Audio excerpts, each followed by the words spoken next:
Greetings, my beautiful friends. I'm Will Kelly.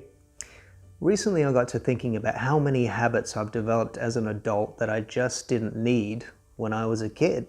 Some of these habits I've overcome, some of them I still have, and some of them are very simple, and some of them that developed were very harmful and self-destructive.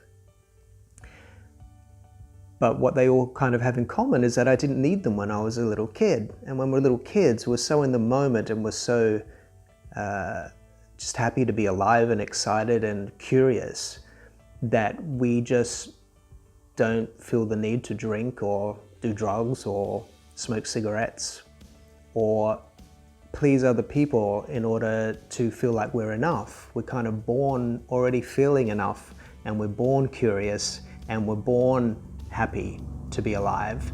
And this kind of, gets conditioned out of us through our experiences. And then we start to feel like we're not enough. And then a lot of the time we end up tailoring our behavior to be accepted by people outside of us or around us. But there is a time when we're really young when we just don't need to smoke or drink or do drugs or even drink coffee. I mean, I was thinking how when I first started drinking coffee, I thought it was revolting. I couldn't stand this stuff, but I had made some new friends and they were really into the cafe coffee culture, and I wanted them to like me and I wanted to feel a part of their group, so I started drinking coffee, even though I didn't like it.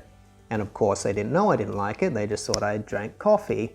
And it occurred to me that in order to do that, I must have disliked coffee at that time less than I disliked myself, which is pretty sad to, dislike coffee less than you dislike yourself. But I wanted them to approve of me. And looking back, I can see clearly that they couldn't have cared less whether I drank coffee or not. And so it just goes to show the power of the insanity that ensues once we come to this idea that we're not enough and that we have to be like others in order to be accepted by others, when often this just isn't true. So I thought I'd just post this very simple video and hopefully inspire you to think about some of the decisions that you've made in your life and maybe making now based upon erroneous ideas of, if you don't do this, these people won't accept me.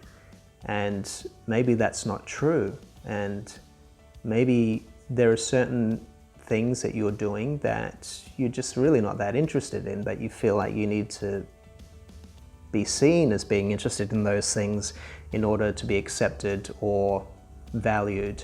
And maybe if you just stopped that, you would find that the people that you're wanting to be accepted by accept you regardless, and they actually have you in their life because they like you and they love you and they want to see you. Of course, if you're busy tailoring your behavior to be approved and accepted by others, they're not really seeing you anyway. How can they, when the very act of tailoring our behavior to be accepted by others is an act of rejection of ourselves?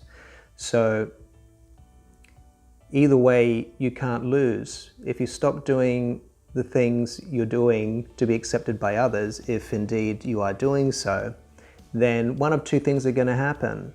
Either they're going to see you more clearly and love you all the more, and you're going to have a more intimate, genuine, stronger bond with those people, or they won't like you if you don't do the things that they do. And then you can stop wasting your time on them and they can stop wasting their time on you, and you can all just focus on being around the people that you genuinely like and appreciate, and who genuinely like and appreciate you.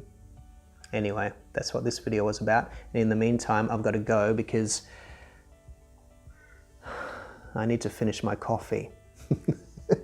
See, I've been drinking it for so long, I've come to love it. So I just don't love it more than I love myself. Cheers. Delicious.